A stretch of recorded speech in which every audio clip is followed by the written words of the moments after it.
Well, hello there. Welcome to another episode of Juan on One Coaching. We're still on the chapter of desire. There's so much we can touch on, and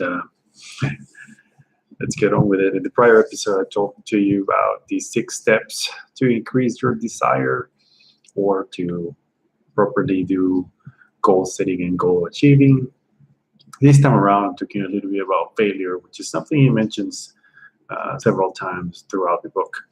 But in this one, he says, if the thing you wish to do is right and you believe in it, go ahead and do it. Put your dream across and never mind what they say. If you meet with temporary defeat, for they perhaps do not know that every failure brings with it the seed of an equivalent success. There are a few things he talks about there, and as it relates to failure, the first thing to pay attention to is that he is talking about your belief on doing the right thing. If you believe you're doing the right thing and you believe you can achieve it, or you believe that's what you need and are expected to have in your life based solely on yourself, then go ahead and do it.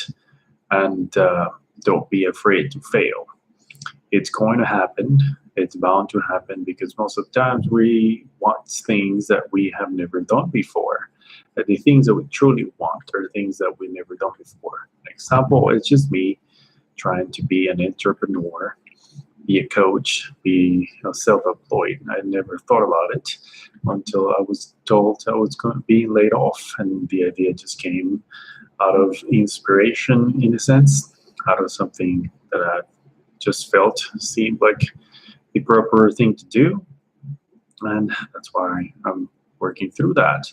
And the next thing he talks about is this concept of every failure brings with it an equivalent success. In the chapter of persistence, he switches the word success with advantage, but it's the same thing. It's the same concept. It's related to the idea of there's something that we can gain or learn from failure. But this statement is really saying whatever failure you have comes automatically with this equivalent success.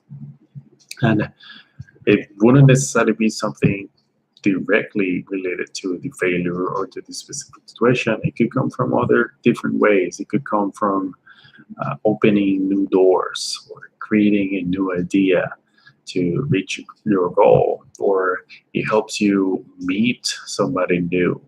It forces you to go a different route, a different direction towards your specific dream or goal, and you start learning new things. And the thing is, like, you just don't really know what's going to be necessarily.